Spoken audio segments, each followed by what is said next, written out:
ముందు రైతు బంధు ఇతర బిల్లుల చెల్లింపులను ప్రస్తుతానికి ఆపండి. ఇప్పుడు తెలిసి వచ్చింది వీళ్ళకి. ఎందుకంటే పెద్ద ఎత్తున దుమారం రేగుతున్నది బయట. రైతు బంధు పైసలే వేయలేకపోతున్నారు, ఎట్లా మీరు ఎందుకు వేయట్లేదు గట్టిగా అడుగుతున్నారు కదా ప్రతిరోజు. దాని మీదనే చర్చ జరుగుతున్నది కదా. ఎవరు బయటికి పోయినా రైతు బంధు రాలే అనే చర్చ జరుగుతున్నది కదా. మరి ఎందుకు ఇంతకాలం ఆపారు? సో ఇప్పుడు వీళ్ళు తేరుకొని ఫస్ట్ అయితే రైతు బంధు వేయండి, మిగతావన్నీ తర్వాత అన్న ఒక ఆలోచనకి ప్రభుత్వం ముఖ్యమంత్రి వచ్చినట్టు కనిపిస్తున్నది. ఆర్థిక శాఖకు ముఖ్యమంత్రి రేవంత్ రెడ్డి ఆదేశాలు. 2 నుంచి 3 ఎకరాల కేటగిరీకి సాగుతున్న చెల్లింపులు. ఇప్పటి వరకు 46 లక్షల మందికి నగదు బదిలీ. రైతుల ఖాతాల్లో 2450 కోట్ల జమ. ఈ నెలాఖరుకు 5 ఎకరాల కేటగిరీ వరకు పూర్తి.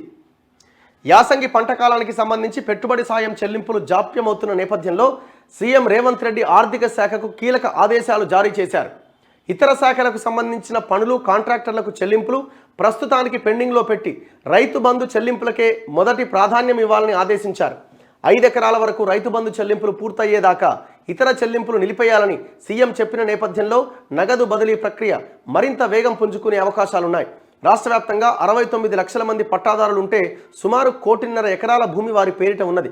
వారికి ఎకరానికి 5,000 చొప్పున పెట్టుబడి సాయం అందించేందుకు ఒక సీజన్కు 7,625 కోట్ల నిధులు అవసరమవుతున్నాయి.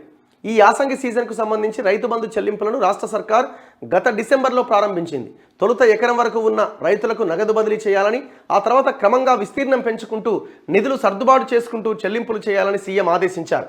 కానీ నిధుల కొరత కారణంగా రైతు బంధు చెల్లింపులకు ఇబ్బందులు ఎదురయ్యాయి.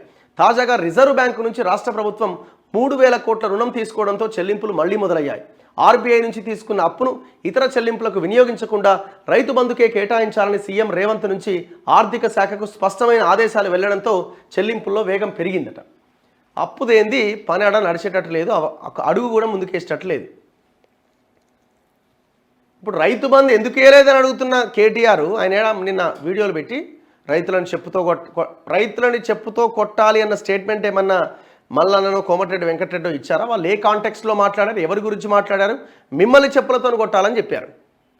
నువ్వు ఒక తప్పుడు ఇన్ఫర్మేషన్ని వీడియోల రూపంలో జనానికి చూపించి నువ్వు సలీం ఫేక్గా మారిపోయినావు. నీ పేరే సలీం ఫేక్ అని పెట్టిరు. అసలు మరి ఈ అసలు కనీసం వ్యవస్థ నడవకపోవడానికి, ఈ రైతు బంధు పైసలు కూడా వేయకపోవడానికి కారణం ఎవరు? వాళ్ళ దగ్గర డబ్బులు పెట్టుకొని అన్నీ ఉండి వేయలేకపోతున్నారా? లేదు మీరు చేసిన దోపిడీ వల్ల మొత్తం అప్పుల కుప్పైపోయి అప్పులు పుట్టక వేయలేకపోతున్నారా? నువ్వు 10 సంవత్సరాలుగా మరి చేయని వాటి సంగతి ఏందో? బీసీ కార్పొరేషన్ లోన్లు ఎటు బాయ్, ఎస్సీ ఎస్టీ సప్లాన్ చట్టం కింద ఉన్న నిధుల సంగతి ఏమాయ్? వీటి గురించి అడగొద్దు.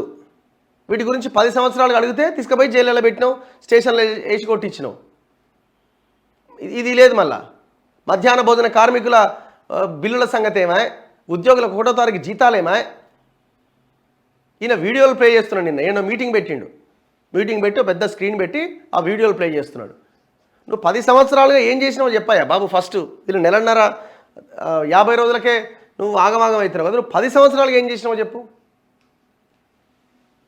వాడు 100 కోట్లు సంపాదించినట్ట రెరా సెక్రటరీ. నీ డిపార్ట్మెంట్లోనే హెచ్ఎండిఏలో అండ్ పట్టణాభివృద్ధి శాఖలో 2 పదవులు ఇచ్చిన వాడికి ఏకకాలంలో 2 పదవులు చేసిండు వాడు. 100 కోట్లు సంపాదించిండు. దాని గురించి మాట్లాడు. 55 కోట్లు జయేష్ రంజన్, ఎవరు అరవింద్ కుమారు ఫార్ములా కార్ రేసు వాళ్ళకి సింగిల్ ట్రాన్సాక్షన్లో 55 కోట్లు, దాని మీద మాట్లాడవు.